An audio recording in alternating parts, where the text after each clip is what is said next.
What's up, guys? Average Kiwi Guy here. How y'all doing? So it's Star Trek night. That means we gotta check out the latest from Star Trek Discovery, and I gotta say it's continuing on its good. I liked last week's episode. It was starting to get back to that that old Star Trek feel. Sort of crazy adventures happening. This one did kind of the same thing, and though it's not an isolated story, it's actually they actually went out and discovered something. They actually went out and actually, went to a new planet and discovered a new race and actually had to do first contact, which was awesome. I thought that was, it's far better than what, the earlier episodes have been doing, where it's just focusing on this goddamn spore drive all the time. This is actually, it's finding its balance, I think, which is a good thing. And I'm glad. I mean, I don't want to hate this hate this series. I don't want to. Star Trek, we've been waiting for a new series for a while, and for one with this amount of resources put into it, it's like, yeah, we wanted it to be good. So when the first few episodes weren't quite what I think a lot of people were hoping for, I think now that they're actually coming around and it's starting to work. It's starting to work better now, and I actually like where they're going. So Vis Pacem Bellum. I don't know. So the Klingons have, they've got cloaking technology now. Cole is giving the Ship of the Dead's cloaking system to every house that swears fealty to him. So now basically every Klingon ship now has, cloaking, and the Federation can't keep up with it. They can't handle it. It's just not working. Even Discovery is struggling because all the Discovery is good for is, getting in and out. Once they get to a place, they still got to fight. And something that I've been harping on a little bit is, the lack of, if you're at war, show us you're at war. Show us that you're actually fighting a battle and you're actually fighting against the Klingons, because we had not seen high or near Klingons for a while now. And we actually got a fight scene. We actually got a space battle right at the start, where this Federation ship. It's like Clige or something like that. I can't remember the name of it. It's been jumped by a whole bunch of Klingon ships, and the Discovery jumps in. Fungal drive, spore drive, whatever you want to call it, jumps in, and starts engaging. But of course, Klingons got cloaking devices, so they can't actually keep up with them.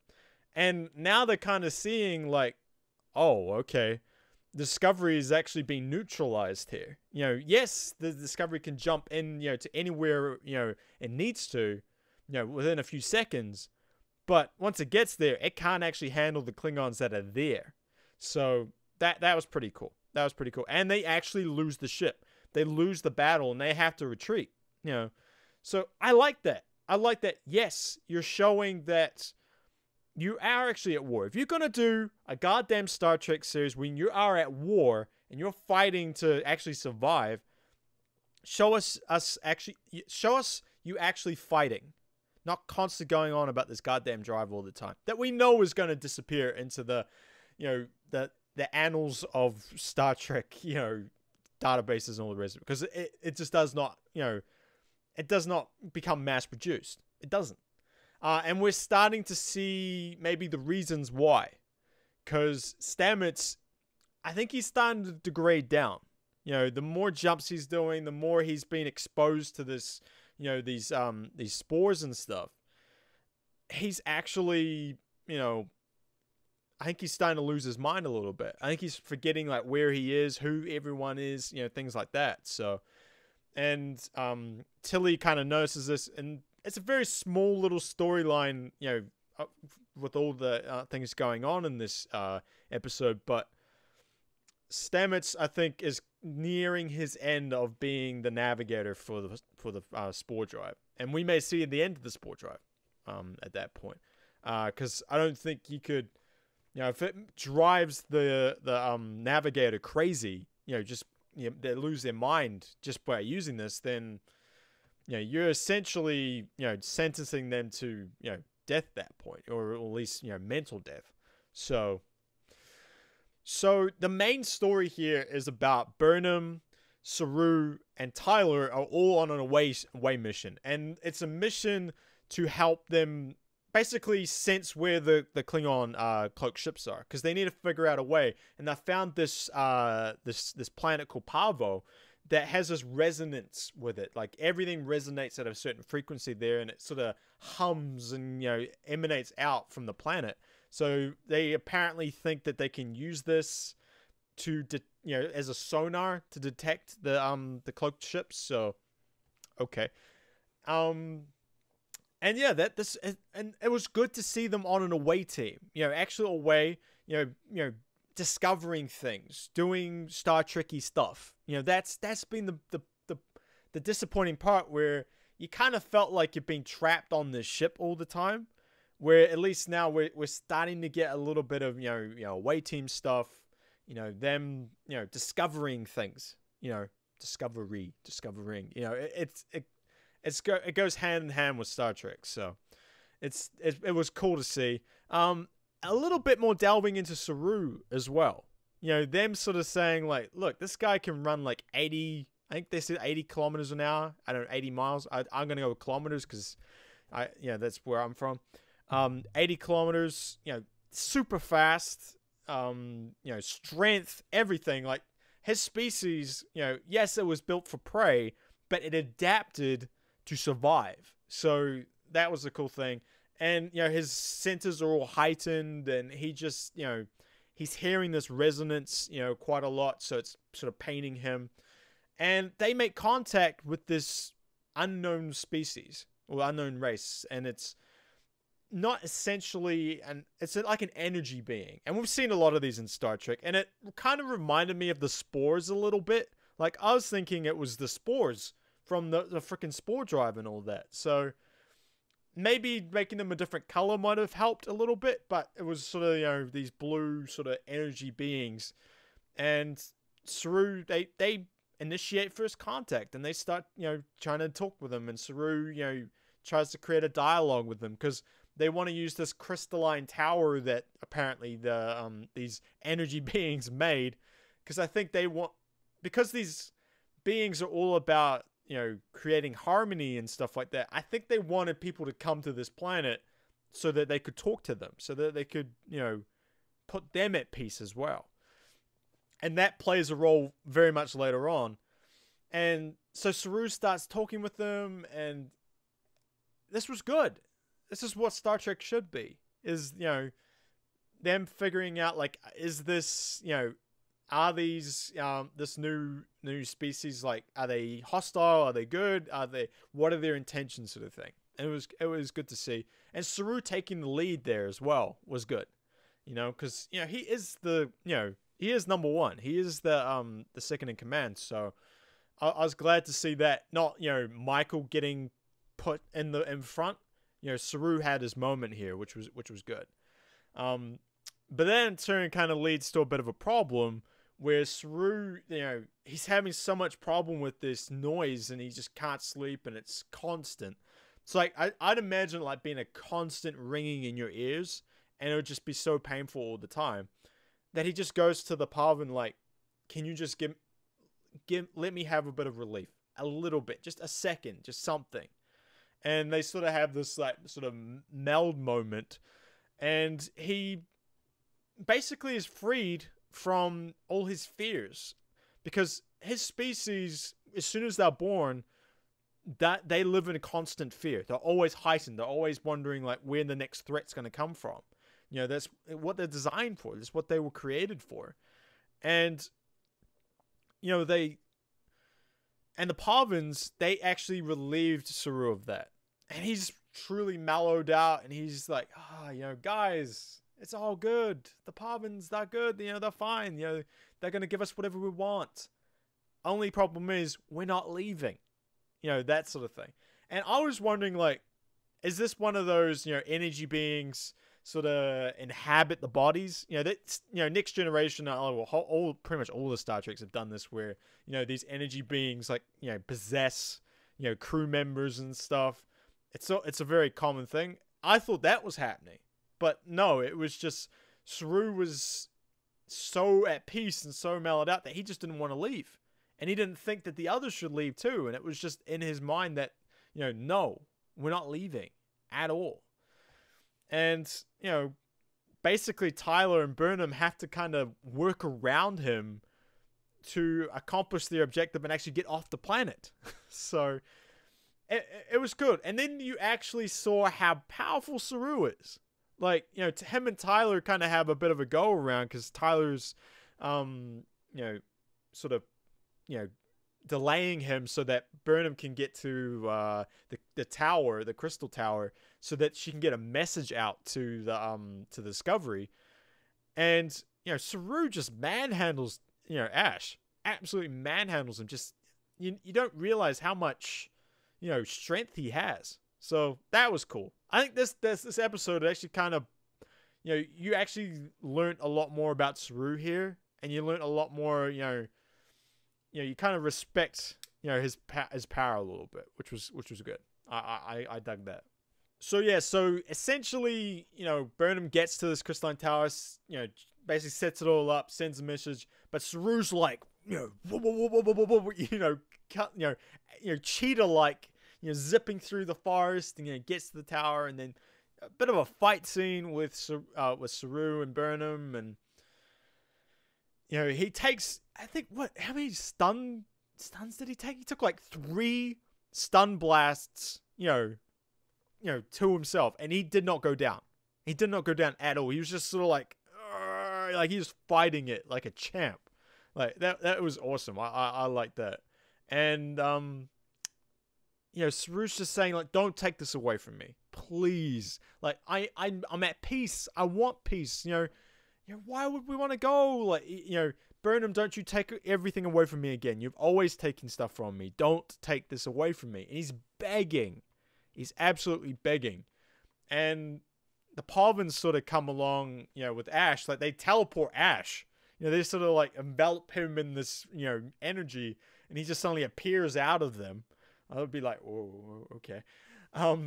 But, they essentially, Saru's begging them, like, please don't do this. Because if you help the Federation, you're putting a target on your back. The Klingons will come after you, and they will punish you for helping them.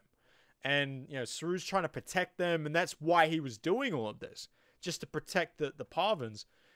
And, Burnham's kind of pleading to them, like, please, help us stop this conflict. You want to bring harmony to everyone, then help us do that. Help us, bring peace back to the galaxy, sort of thing. And the Parvans kind of do their own thing here. They send a message out. They sort of repair the communicator because Saru beat it on it. Basically destroyed it. But they magically make it work again. And the crystal tower kind of resonates with the thing, and gets a thing to the Discovery. Discovery beams them off the planet.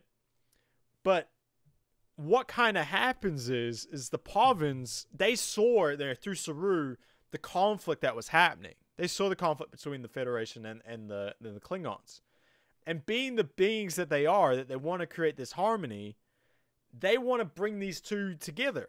They want to resolve it. They want to have, sort of, I guess, like, act like negotiators, act like these intermediaries to kind of help. That's all they want to do. And they send an invitation out to Cole. They sent General Cole to come to, to Parvis and have a bit of a talk about it, which the Klingons ain't gonna do. They're not gonna. They'll be like, oh, energy beings, shoot it, that sort of thing. That's all they'll do. So, and that kind of leads into the part 2 that's going to happen next week. So this is like a part 1, to this storyline, and I think we're going to get the conclusion next episode, where the Discovery's going to have to protect the planet, which is very Star Trek again. A lot of Star Treks have done this, where one ship has to protect this entire planet from whoever's coming after them. So I like that. I think it's a good setup there. But I dug this main storyline. I did. It was, wasn't all focused on Burnham. It gave Saru his time. We got a bit of development from Saru, so we kind of know where he is. And, he's like, in the sickbay at the end, and he's very like, I'm always, for that moment that I did not have fear, like I was free. And I was going to do anything to keep that. Like even kill you guys. That's not me. He kind of, feels very sorry about it. Like I think he kind of feels like, man, I, kind of let the team down here and stuff. But if there's a part of him that kind of wishes that it, he was still on that planet. He was still freed from the fear. So, but it was a good, little storyline. I thought it was really good. And, to have that away team, have the, some the discovery, first contact, an unknown race, it's stuff that we've been asking for. It's stuff that we've been asking for, and we finally got it here. It's only taken 8 episodes, but we finally got our first Discovery thing in Discovery, which should not have, taken this long. It really shouldn't have. And then I guess the second sort of storyline, a bit of a sub-storyline, was the Klingons are back, and we're getting more Klingon scenes now. It's about L'Rell, a bit of assassin-like Klingon, which I quite dig. I think she's kind of cool. She's far more interesting than the majority of those Klingons. I actually quite enjoy her, because she's got a bit of, she deceives people. Like her house is all about assassins and interrogation and stuff like that. I quite dig that. And, she's come to Cole's ship to sort of gain favor with him. And, because they obviously, like, everyone wants the cloaking technology. And, for her, I think that cloaking technology would be, very helpful for her in the way she does things. And how she's kind of playing the two sides for herself. She hates Cole, but she also, she doesn't want to be the focus of his, like, of all of his anger sort of thing. So she's playing her cards right. She's kind of sticking there. And she comes to Cole and says, I understand you got a prisoner here. Like, I can get the information out of her. If she's not talking, I can get the information out of her. And it ends up being the Admiral. The Admiral that got taken, I think, 2 episodes ago. And, she sort of, goes into the cell and, with her little, tools of interrogation and stuff. And she, walks into the thing with the Admiral and she just sort of holds up the scalpel and goes, scream. And she's like, what? It's like, scream. And like, bah! And then, bah! And they sort of scream at each other. And then that's where L'Rell kind of starts talking to the, it allows the guard to sort of walk away like, oh yeah, she's doing what she's doing. And L'Rell and the Admiral kind of have these talks about, like, well, what do you do with prisoners, in the Federation? Do you kill them or not? And they're like, no, we don't have the death penalty in the Federation. And she's like, oh, okay. Well, I want to defect then. Okay. It was a little out of like left field. It was a little like, there was no build up to it. She was just like, oh, and I want to defect then. I don't like Cole. I don't like, he's honorless. He's not doing what, he's not a true Klingon type thing. And I want to defect. So, honestly, I think it was just her trying to plan, like, she wanted to, play both sides here and maybe, get out from Cole and maybe have her own free reign. I don't know. Whether she ever meant to get her and the Admiral off the ship was never really made clear, because they basically get discovered by Cole, and the two of them have to kind of fight, and she sort of they ends up, the Admiral kind of gets, well, I don't know if she's killed or not. They never really say they never really show. Just has her lying on the ground in this kind of mortuary type room, but she slams her up against like this light fitting and gets electrocuted. But I don't know if she's dead or not. It was very confusing, that fight scene between those two, because they're sort of like, oh, you're not what I thought you were. And she's like, yeah, I didn't think you were either. And they like go at each other, and she like steals a knife, and they start going. I was like, oh, okay, she's gonna do something to, you know, trick Cole. Like that's what she's trying to do. But they kind of just leave it there. There's no resolve to it. There's no like, you know, the Admiral waking up, you know, right at the end or anything. It's just, you know, she tells Cole like, oh, I'll get rid of the body. She stole my knife. I'll get rid of the body. And she drags it to the room where they used to put the dead bodies into the sarcophaguses to put on the outside of the ship. You know, all the crew members that was on the Vok, they're all dead. They're all being killed by Cole. And he's, you know, obviously they didn't swear fealty to him, or, you know, he didn't trust them, so he just killed them. You know, so they're all dead. And she's sort of like, I'm going to get back at him, like, rah, and then she just leaves the Admiral. So, is she dead? Is she not? I'm guessing if she doesn't show back up at any point, that she's just gonna, you know, that she's just dead. I don't know. Hopefully they resolve that in the part 2, because this is sort of like a 2-part story. So hopefully they do resolve that, or else this is a big sort of like gaping hole. Like, hey, like, was that actually a fight to the death? Because it didn't seem like it. So I don't know. It was a little weird, that part. And then you know Laurel kind of goes back to Cole, and you know she sort of swears loyalty to him, and you know he sort of kind of accepts her in, you know, gives her the markings and stuff, but then instantly calls her a traitor, says she's lies, and then the entire his like crew turns on her and grabs her. I don't know. It was strange. It was strange. I don't. That whole Klingon storyline was weird. It's like a lot of stuff that, you know, you assume was going to happen didn't happen, or happened in a way that was very like, oh, I already knew that. Like, but they gave no context for them knowing that they knew that. Like, you didn't know that Cole already knew that she was going to betray him.